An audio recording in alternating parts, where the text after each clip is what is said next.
A Virgin Galactic test flight crashing in Southern California. That there, a wing of Virgin Galactic Spaceship 2, an anomaly causing the space tourism jet to crash.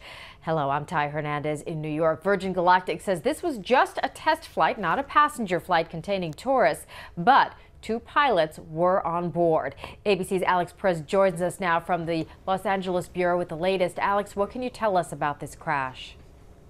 Well, Ty, clearly this is still a developing situation. We're trying to monitor it and get whatever details we can, but so much of it is still unknown. We know at this point at least one person is dead and another person has suffered some sort of major injuries. Now, authorities here on the scene were getting pictures, images of what it looks like there in the Mojave Desert. This Spaceship 2, parts of it can be seen scattered across the desert there. This was a test flight, as you mentioned. There were no commercial passengers on there, just those two pilots. And the goal here was to test this flight to hopefully, as Virgin Galactic has been working on, in the next few years, be able to get commercial passengers in space. Of course, everyone there now trying to figure out what exactly went wrong and piece the details here together and making sure they can figure out that other person with the major injuries, how that person is doing. Has Virgin commented on this crash? Are they confirming that the fatality and the injury were the pilots on board?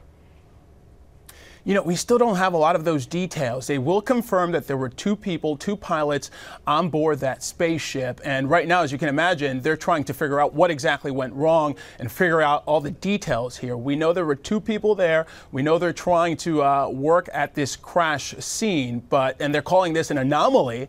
But right now, they don't have any details just yet. Alex, based on the look of that ship, it is completely destroyed. Again, Virgin not saying much more than confirming that this crash has taken place?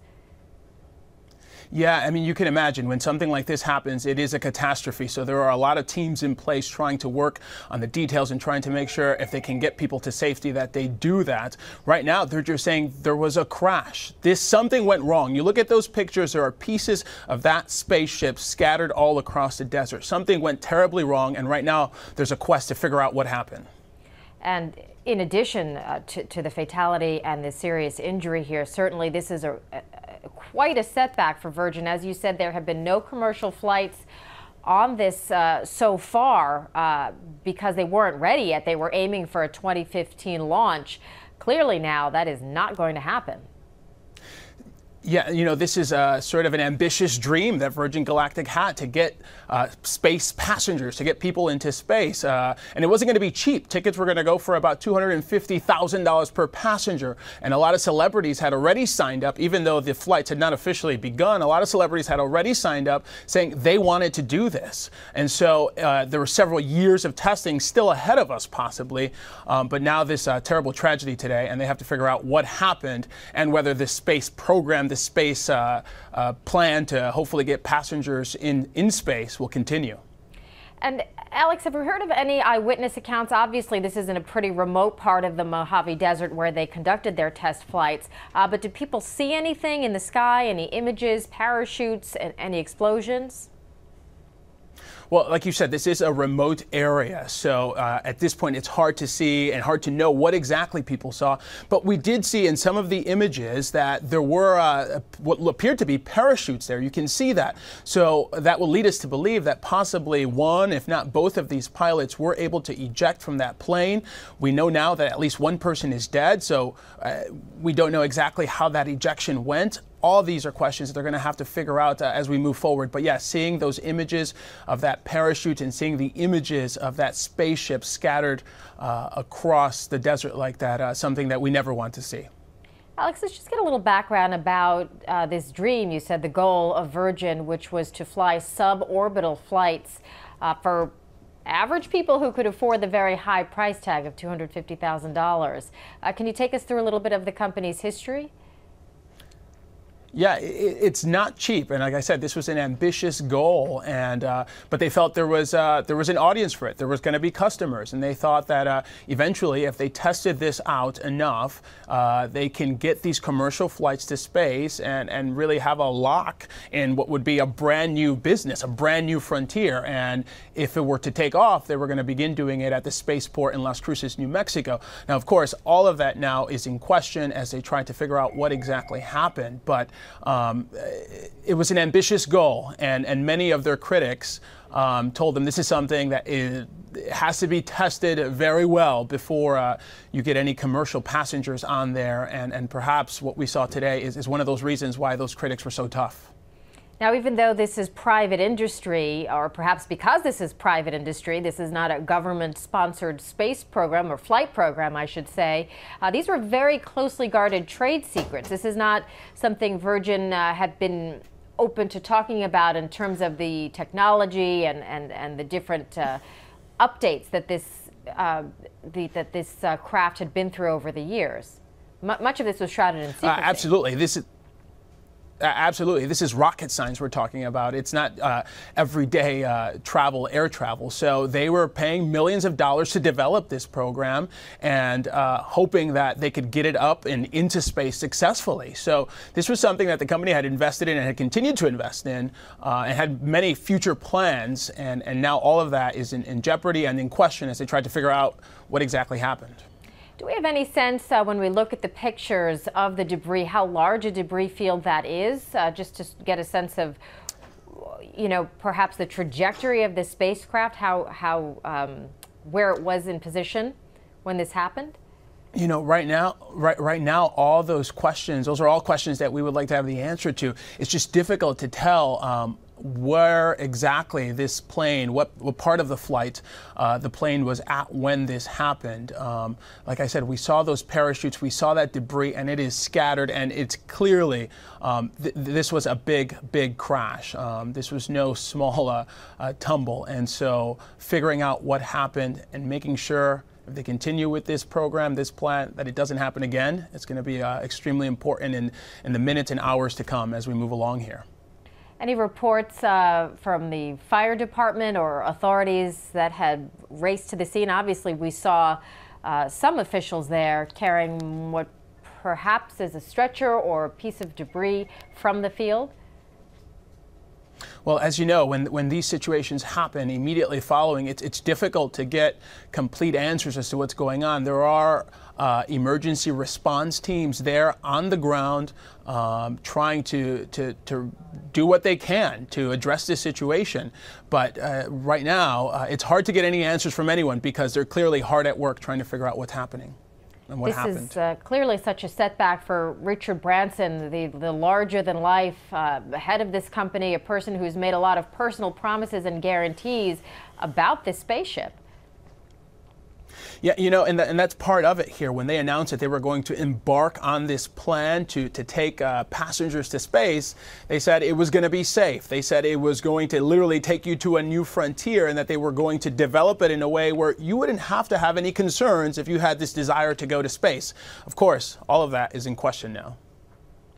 Okay, Alex, at this point, let's bring in aviation analyst Kyle Bailey to take us through some more of the details about the program and this spaceship. Kyle, what can you tell us based on the pictures we've seen and the limited information we have from Virgin? What's your assessment here? First of all, good afternoon and thank you. My assessment is that the aircraft according to them, suffered a major anomaly. From what I understand, there's one pilot dead and one seriously injured. This particular aircraft can go about 62 miles into space. It's actually Spaceship 2, and then there is also a mothership, which is White Knight. White Knight landed safely, that's the mothership, and this particular spacecraft actually had an anomaly and apparently broke up and crashed in the desert. There have been a lot of adjustments to this Spaceship 2 over the years. I mean, this is a craft that was supposed to take off with passengers back in 2009. Still hasn't happened. They were aiming perhaps for 2015. What were some of the issues and struggles along the way for this craft? Well, basically, space travel is, as we know from the Space Shuttle program, it's basically uncharted territory for the most part. NASA had an entire administration dedicated to spaceflight. Now, in the phase that we are now with private industry, basically they're doing the job that NASA used to do. And there's this particular ship actually started as Spaceship 1 and was a modification of Spaceship 1. And this particular craft was from I believe March 2010 was the first flight. And there's just a lot of unknowns in space travel. And this is a serious setback, I think, for the Virgin program, devastating setback.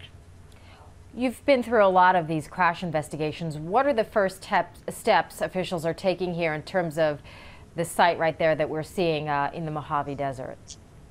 Well, the first thing is going to be to secure the wreckage and any of the injured parties. From what I understand, one pilot is seriously injured. There was one fatality from what they're reporting.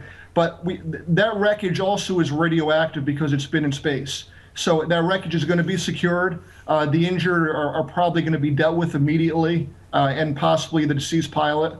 And then the wreckage is going to be secured, just like it would be with a passenger commercial airline flight. The site will be secured, and they'll take it from there. Then the investigation will begin. Give us a sense of just how fast this spacecraft may have been going. I mean, I've seen on their website promises that this is something that could take you from California to London in 45 minutes. How fast might this thing have been going? Well, it's not a matter of how fast it was going. It's a matter of, whether it was climbing, whether it was descending. If it was climbing, we might not be looking at, tremendous, rates of speed, or if it was, within the atmosphere, it would be a relatively a fairly slow speed. It wouldn't be we're not talking 10 times the speed of sound or something like that. It would be a much slower speed, because basically if it's going up, it's actually overcoming all the forces of gravity. So it doesn't necessarily mean it was at its full speed. Where are we in terms of personal suborbital travel? I mean, how far ahead of the curve was Atlantic on this, and Virgin Atlantic on this? We've talked about a setback here. How big a setback is it? Virgin is the pioneer in this, private spacecraft game. They're meticulous, and they have a record of being meticulous on safety. Every precaution, I'm sure, was taken, and it is, what I would characterize as a devastating blow to the program. And I would say at this point, the program is in serious jeopardy. And if not in serious jeopardy, I mean, we're probably talking at least a few years, setback in the program. You talked about the mothership. Was the mothership, how does that compare to Spaceship 2, which has crashed? Sure. The mothership basically is a huge airplane that carries this particular spacecraft. It actually takes it up into space, and then the engines on this particular ship are fired, and basically the mothership departs, and this spaceship goes into orbit. So the mothership basically landed safely. That's what basically transports the spacecraft into space, or into the outer edge of space, and that returns to Earth. Wow, and we're taking a look at some of the aerial shots here, and you can really see that the vast amount of space this wreckage is spread over. Would Virgin be required to notify authorities each and every time they launched this spacecraft, just to get them in place to do exactly what they did today, which was come in and retrieve bodies? In my opinion, I don't know if it would be as far as having ambulances on standby and stuff of that nature, but I'm sure every public agency knows when the spacecraft is going up, just for flight restrictions in the area and in the surrounding area. There is no doubt that all the public agencies knew about this particular test flight before it was going up. But like I said, I don't know if ambulances and crash and rescue were on standby. That I don't believe so, but you can rest assured all the public agencies as well as the FAA, knew about this test flight. You talked about Virgin being very much ahead of the curve in terms of this industry. Are they going to be reluctant to talk about the specific problems with this flight because of trade secrets and such? I really don't think so, because there's not a whole bunch of players in the space game. Basically, as far as passenger travel go, they're basically the only player. Yes, like of the crash a couple of days ago with the rocket, there are other players in the rocket industry, but as far as passenger space travel, they're basically right now the only game in town. I think they will be straightforward based on the way the company was run and Richard Branson being the founder. I think they're going to be very straightforward, and they're quite frankly going to have to be to regain the public's trust, and as well as all the passengers who have signed up for future space flight. Literally hundreds of people have signed up and perhaps I think prepaid for this flight. Is this when you talk about a setback, you're also talking about the faith and confidence of people who were thinking about doing this and are now looking at the tiny pieces of wreckage that have been left behind? That is correct. I mean, it's going to be devastating. And, you know, when I previously, I've always referred to and talked about, private space travel, and people have said to me, will you go? I myself, as an aviation guy, I would be very reluctant. I mean, I'm not saying anything bad about this particular company, but this space travel in general is very risky. I mean, we've seen with the NASA space program, after all those years of sending shuttles into space, it seems like every couple of decades, there was a major crash, and it goes with the territory. The only fortunate thing about this, I mean, if there is something fortunate, is that this was a test flight and not a passenger flight. So, they're obviously gonna learn from what happened, and they're gonna make it safer from this point. All right. So obviously, as you said, a real setback in terms of the standpoint of confidence. What about rebuilding something like Spaceship 2? Is this something that would take years to do? I wouldn't say years. I would probably say maybe a year and a half.